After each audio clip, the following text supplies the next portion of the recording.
So mga tol, matapos pong manalo si Naoya Inoue kay Alan David Picasso nito lang nakaraang Sabado sa Riyadh, Saudi Arabia, kung saan tinalo po niya ito via lopsided unanimous decision. Inis na inis po itong si Naoya Inoue kay Alan Picasso. Ngayon lang daw kasi siya nakatagpo ng kalaban na walang respeto sa kanya matapos kasi niyang manalo kay Picasso at halos walang tinamong pinsala itong si Inoue sa muka. Pagkatapos ng laban, itinaas pa daw ni Picasso ang kamay niya na parang nag-e-expect daw na siya pa yung panalo. Maging nga daw yung team ni Picasso, napaka-wild din daw. Mas lalo pa nga pong nainis si Inoue dahil magkatabi lang daw sila ng dressing room ni Picasso. Naririnig daw niya yung ingay sa kabila, tapos tumatawa pa daw si Picasso sa press conference. So nagsalita na nga din po si Picasso mga tol sa pagkatalo niya kay Inoue. Sinabi ni Picasso na mabilis daw itong si Inoue at malakas. Ganun pa man, tao lang daw itong si Inoue na nagkakamali katulad ng iba. Bagamat natalo daw siya, hindi pa daw dyan nagtatapos ang pangarap niya maging world champion. Babalik daw siya na mas malakas. Samantala, alam na nga po ng karamihan na si Junto Nakatani na po ang sunod na makakalaban ni Inoue sa 2026 sa buwan ng May. So ready na nga po ang team Inoue sa labang kay Nakatani. Pagbubunyag po ni Inoue at handler na itong si Hideyuki Iwashi. Expected na daw nila ang magiging outcome sa laban ni Nakatani dito kay Hernandez. Sa naganap po kasing laban mga tol,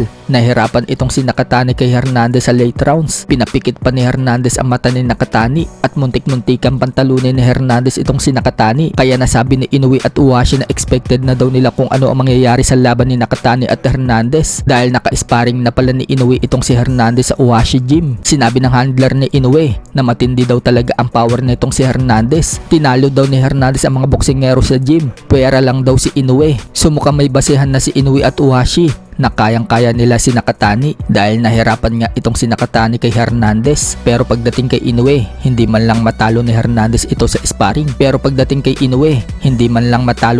Si Inoue sa sparring. Kaya siguro tiwala si Iwashi na kayang-kaya ni Inoue na talunin itong si Nakatani. Sumautak din talaga itong si Iwashi mga tol. Sa ibang banda naman mga tol, hindi po bumilibang kapwa Japanese na si Tomoki Kameda dito kay Naoya Inoue. Hindi daw lumalaban si Inoue sa mga malalakas na opponent. Lumalaban daw ito under ng kondisyon niya at pabor sa kanya. Bali-balita na nga daw na sunod na lalabanan ni Inoue ay itong si Nakatani. Pagkatapos sa buwan ng December, si Bam Rodriguez naman daw ang lalabanan nito. Malakas naman daw itong si Nakatani at Bam Rodriguez, pero mga galing daw ito sa mababang dibisyon. So parang magkatulad daw itong si Inoue at Canelo Alvarez dahil si Alvarez mga nasa mababang dibisyon din ang nilalabanan. Kaya para dito kay Tomoki Kameda, hindi daw tunay na pound for pound itong si Inoue. Para daw matawag siyang tunay na pound for pound, dapat akyatin daw ni Inoue ang mga kampiyon sa featherweight division at super featherweight at talunin daw niya ito lahat. Sa ibang balita naman mga tol, nakauwi na po si former 3 Division World Champion General Casimero kahapon sa Pinas matapos po niyang tapusin sa loob ng round 5 ang Japanese na si Tomoshikochi sa Japan.